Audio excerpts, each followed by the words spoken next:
د 200 میلیونو ډالرو په پانګونې د نوي کابل ښار د لومړي فاز د دویم پارسل عملي چارې پیل شوې. د کور او ښار جوړولو وزارت د خصوصي سکتور له لوري د نوي کابل ښار د لومړي فاز د 2.8 پارسل عملي چارې پیل کړې.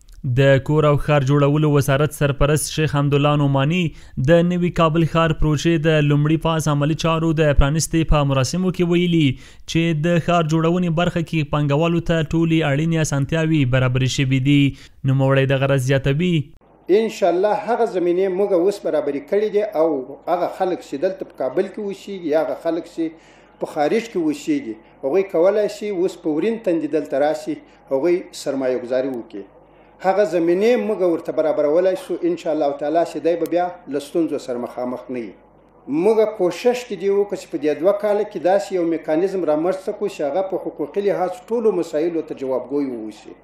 د یادې پروژې په پرانست غونډه کې د ریاست الوزرا اداري مرستیال مولوي عبدالسلام حنیفي د کابل نوي ښار پروژه د اقتصادي او ټولنیز ارزښت ترڅنګ د هیواد په کچه له سترو ملي او ستراتیژیکو پروژو څخه یاده کړه. نوموړي دغه راز زیاته کړه د اوبو کمښت ستونزې د حل لپاره یوه منظمه استراتیژي جوړه شوې چې ډیر ژر به پلي شي. مسئله کمبود آب یک مشکل است. الحمدلله یک استراتژی جامع و طویل المدت برای رفع مشکلات کمبود آب ساخته شده است و برای فعلا از طرف امیرالمؤمنین صاحب هم منظور گردیده است. به اساس از او انشاءالله آب ولایت پنجشیر به شهر کابل انشاءالله انتقال می شود. هم به این پروژه می تواند سکتورهای خصوصی هم سهم بگیرند و امارات اسلامی افغانستان هم انشاءالله با یاری الله متعال این پروژه عملی خواهد شد. هموطنان عزیز ما از درک کمبودی آب و مشکلات آب انشاءالله مطمئن خواهند شد.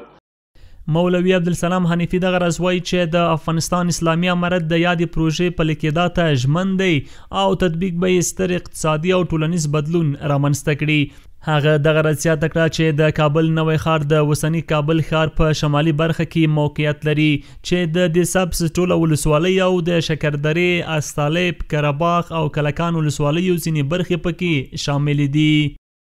پروژه کابل جدید و تطبیق آن جوابگوی رشد نفوس و فقدان مسکن خواهد بود.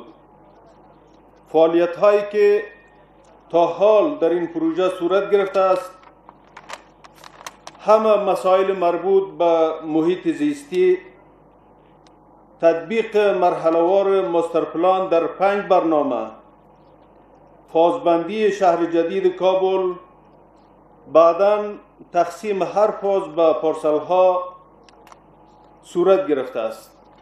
د یادونې وړ ده چې دغه پارسل یا برخه په شاوخوا 1500 جریبه ځمکه کې د 200 میلیون ډالرو په پانګونې سره د پلان او نقشې مطابق د طلایي ښارګوټي خصوصي شرکت له لوري جوړیږي. د نوي کابل ښار ماستر پلان 3 فازه او یو کرنیز اقتصادي زون لري چې هر فاز یې څو بېلابېل پارسلونه یا برخې لري. نوی کابل ښار به له اوسني کابل ښار شاوخوا 1.5 برابر لوی وي.